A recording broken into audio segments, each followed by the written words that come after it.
भारी बारिश के कारण तमिलनाडु के कई इलाकों में बाढ़ जैसे हालात हैं। हालात ये हैं कि त्रिची शहर को बाढ़ से बचाने के लिए मुकम्बो डैम को खोलना पड़ा। कोलिंडम नदी में आए जबरदस्त तूफान के कारण अतिरिक्त पानी छोड़ने के लिए डैम को खोला गया। ड्रोन से ली गई मुकम्बो डैम की ये तस्वीर जितनी खूबसूरत है उतनी खौफनाक भी है। डैम में लबालब पानी भर गया है और अगर ये ओवरफ्लो हुआ तो बड़ा इलाका डूब जाएगा। देश के कई राज्यों में बारिश अपना विकराल रूप दिखा रही है। बारिश के कारण जनजीवन अस्त व्यस्त है। ओडिशा में भी भारी बारिश के कारण कई इलाकों में बाढ़ का नजारा है। यहां खोरधा में इतनी बारिश हुई है कि शहर के जटनी अंडरपास में पानी भर गया। पानी भरे इस अंडरपास में एक बस डूब गई। इसके कारण बस में मौजूद करीब 20 यात्रियों में चीख पुकार मच गई। अच्छी बात यह रही कि एक एक करके सभी यात्रियों को सुरक्षित बचा लिया गया। पंजाब में चक्की नदी में पानी के तेज बहाव का जबरदस्त असर पड़ रहा है। तेज बहाव के कारण पठानकोट हवाई अड्डे की ओर जाने वाली सड़क बह गई है।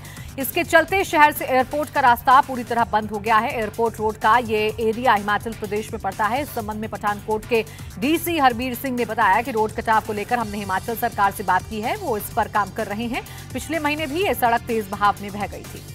उत्तराखंड में लगातार बारिश से ट्रैफिक पर लगातार असर पड़ रहा है। चंपावत में NH9 पर लगातार मलबा गिर रहा है। पहाड़ों से मलबा गिरने के कारण ट्रैफिक बंद करना पड़ा है। इसके कारण जरूरी सामान ले जाने वाली गाड़ियां भी फंस गई हैं। हालांकि परेशानी को देखते हुए सड़क खोलने का प्रयास किया जा रहा है, लेकिन लगातार पहाड़ी दरकने की वजह से रास्ता खोलने में काफी समस्या आ रही है। भागलपुर में गंगा नदी के कटाव के कारण हाहाकार मचा हुआ है। नवगछिया में गंगा नदी का कटाव इतना तेज है कि कई घर नदी में समाते जा रहे हैं। अब तक दर्जनों घर नदी में समा चुके हैं। हालात ये हैं कि लोग अपने घरों को खुद तोड़ रहे हैं ताकि घर में लगे ईंटों को सुरक्षित बचाया जा सके। जिलाधिकारी का कहना है कि कटाव को रोकने के लिए हर तरह के उपाय किए जा रहे हैं। हालांकि पीड़ित लोगों का कहना है कि यदि प्रशासन पहले से सचेत होता तो ऐसी तबाही नहीं बचती। कई घंटों की लगातार बारिश के बाद धौलपुर में एक बार फिर बाढ़ जैसा नजारा दिखने लगा है। सड़कों पर पानी भर गया है। इसके कारण कई जगह गाड़ियां अटक गई हैं। पानी में फंसे लोग अपनी गाड़ियों को धक्का मारते नजर आए। कई इलाकों में घरों के अंदर पानी घुस गया। बारिश का पानी शहर के धूलकोट, बाथम गली, जगनतरा, तलैया समेत कई मोहल्लों के घरों में घुस गया। इससे लोगों को भारी परेशानी का सामना करना पड़ रहा है। गुरुग्राम में हुई बारिश से शहर की कई सड़कों पर जलभराव हो गया है।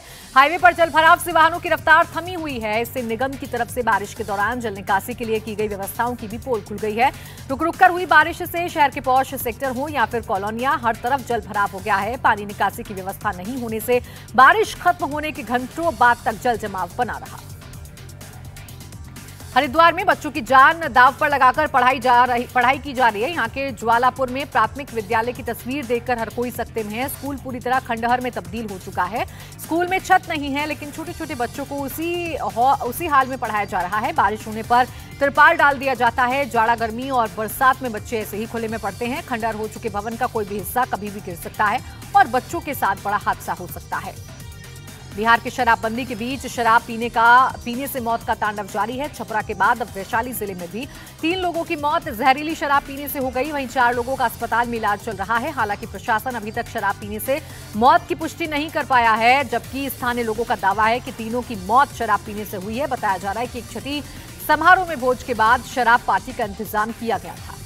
आतंकवादी संगठन जम्मू कश्मीर गजनवी फोर्स के 2 सदस्यों को जम्मू कश्मीर ने गिरफ्तार किया है। दोनों ने इंद पुलिस चौकी पर 2 अगस्त की रात ग्रेनेड से हमला किया था। इस घटना में 2 पुलिसकर्मी मामूली रूप से घायल हो गए थे। इस इलाके को आतंकवाद मुक्त घोषित किया गया है। पूछताछ में आतंकियों ने बताया कि उन्हें रामबन जिले में आतंकवाद को फिर से जिंदा करने का जिम्मा सौंपा गया था, जिसके लिए 50,000 रुपए भी मिले थे। अपहरण के 9 साल बाद एक बच्ची को पुलिस ने छुड़ा लिया है। बच्ची मुंबई के अंधेरी स्थित जूहू गली में एक झुग्गी में रहती थी। उसका अपहरण वहां से महज 500 मीटर दूर रहने वाले एक दंपति ने कर लिया था। पुलिस ने आरोपी दंपति हैरी डिसूजा और उसकी पत्नी सोनी डिसूजा को गिरफ्तार किया है। आरोपियों ने बताया कि उनका कोई बच्चा नहीं था, इसलिए उन्होंने अगवा किया था। हालांकि 3 साल बाद जब उनका बच्चा हो गया तो वो अगवा बच्ची पर जुल्म ढाने लगे थे। बरेली में नाली के विवाद में एक महिला और उसकी बेटी के साथ मारपीट की गई। मारपीट का वीडियो वायरल होने के बाद हड़कंप मच गया है। पीड़ित महिला ने आरोप लगाया है कि उनके घर के सामने की नाली बंद हो गई थी, जिसके लिए उन्होंने नाली की खुदाई करवाई तो बीजेपी नेता जितेंद्र रस्तोगी ने उनके और उनकी बेटी के साथ मारपीट की। वायरल वीडियो में महिला और उसकी बेटी को घर से घसीट कर ले जाते और पिटाई की तस्वीर साफ साफ दिखाई दे रही है। पुलिस ने बीजेपी नेता के खिलाफ गंभीर धाराओं में मुकदमा दर्ज कर लिया है। दिल्ली की गीता कॉलोनी के फ्लाईओवर में कल रात रफ्तार का कहर देखने को मिला। तेज रफ्तार में दौड़ रही एक BMW कार अचानक बेकाबू हो गई। फ्लाईओवर से डिवाइडर से टकरा गई। टक्कर इतनी जबरदस्त थी कि कार के परखच्चे उड़ गए। इतना ही नहीं, आगे पीछे चल रही कई दूसरी कार भी इसकी चपेट में आ गई। कम से कम 8 से 10 गाड़ियों के एक के बाद एक आपस में टकरा गई। राहत की बात यह है कि हादसे में किसी की मौत नहीं हुई, लेकिन कई लोग घायल जरूर हो गए। देश में आजादी के 75 साल पूरे होने पर देश भर में हर जगह कार्यक्रमों का आयोजन किया जा रहा है। इसी कड़ी में वडोदरा में स्कूली बच्चों ने अद्भुत नजारा पेश किया। आजादी के अमृत महोत्सव समारोह के तहत स्कूली बच्चों ने मानव श्रृंखला बनाई। काफी बड़े मैदान पर बच्चों की 75 अंक की विशाल मानव श्रृंखला का नजारा काफी खूबसूरत दिखा। ड्रोन से ली गई इसकी तस्वीर काफी भव्य नजर आई। आजादी के 75 साल पूरे होने पर चारों तरफ हर घर तिरंगा अभियान की धूम है। पूरे जोश और उमंग के साथ कार्यक्रमों का आयोजन किया जा रहा है। उत्तरी कश्मीर के बारामूला जिले में LOC के पास भी हर घर तिरंगा मार्च निकाला गया। इस अवसर पर गग्गर पहाड़ी के दूर दराज इलाके के ग्रामीणों का भी जोश देखते ही बन रहा था। हर घर तिरंगा मार्च में बूढ़े जवान भी शामिल थे। पूरे गांव में मार्च निकालकर सभी लोग एक जगह इकट्ठा हुए और भारत माता की जय के नारे लगाए। देश भर में स्वतंत्रता दिवस का जश्न काफी पहले से दिखने लगा है। कहीं हर घर तिरंगा की धूम है तो कहीं तिरंगा मार्च की। असम के नगांव में एक ऐसा ही नजारा देखने को मिला जब CRPF की तिरंगा यात्रा निकली। पहले तो वर्दी में सड़क पर एक साथ जवानों ने फ्लैग मार्च का एहसास हुआ, लेकिन हाथों में तिरंगा लेकर निकले जवानों को देख माहौल जोश से भर गया। सैकड़ों जवानों ने सड़क पर तिरंगा रैली निकाली और देशभक्ति का एहसास कराया। दिल्ली के कनॉट प्लेस में एक थीम आधारित संगीत संध्या का आयोजन किया गया। जिंदल स्टील के नवीन जिंदल की संस्था फ्लैग फाउंडेशन ऑफ इंडिया ने इसे प्रस्तुत किया। आजादी के 75 वर्ष पूरे होने पर हर घर तिरंगा अभियान के तहत सेंट्रल पार्क में इसका आयोजन किया गया। हम आपको बता दें कि तिरंगा को कहीं भी और कभी भी फहराने की कानूनी लड़ाई नवीन जिंदल ने ही लड़ी थी, जिसके बाद 2004 में सुप्रीम कोर्ट ने इसकी इजाजत दी थी। इसरो ने अपने पहले small satellite launch vehicle SSLV D1 को श्रीहरिकोटा से लॉन्च कर नया इतिहास रच दिया। SSLV D1 देश का सबसे छोटा रॉकेट है।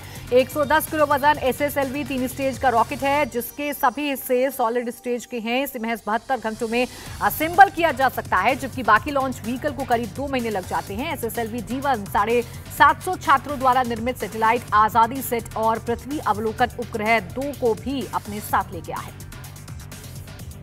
पीएम मोदी के हर घर तिरंगा अभियान के ऐलान के बाद पूरे देश में मानो क्रांति सी आ गई है। हर तरफ तिरंगा बन रहा है और लोग तिरंगा खरीदकर लहरा रहे हैं। इससे बड़ी संख्या में लोगों को रोजगार भी मिला है। ऐसा ही नजारा जम्मू कश्मीर के राजौरी में दिखा, जहां महिलाओं का स्वयं सहायता समूह तिरंगा बनाने में दिन रात एक किए गए। इसके लिए वो पैदल ही नदी पार कर केंद्रों पर जाती हैं और तिरंगा बनाने में जुट जाती हैं। दिल्ली में हर घर तिरंगा अभियान के तहत लगातार कार्यक्रम आयोजित किए जा रहे हैं। इसी क्रम में confederation of all India traders ने हर घर तिरंगा अभियान के तहत मैराथन का आयोजन किया। मैराथन में सैकड़ों लोगों ने हिस्सा लिया और समाज को देशभक्ति का संदेश दिया। अभियान में हिस्सा लेने वाले लोगों ने कहा कि हमारे लिए देश और राष्ट्र सर्वोपरि है और उससे बढ़कर एक भारतीय के लिए कुछ भी नहीं हो सकता। इंडिया टीवी हर वक्त हर जगह डाउनलोड करने के लिए सर्च करें India TV news Google play store या ऐप स्टोर पर।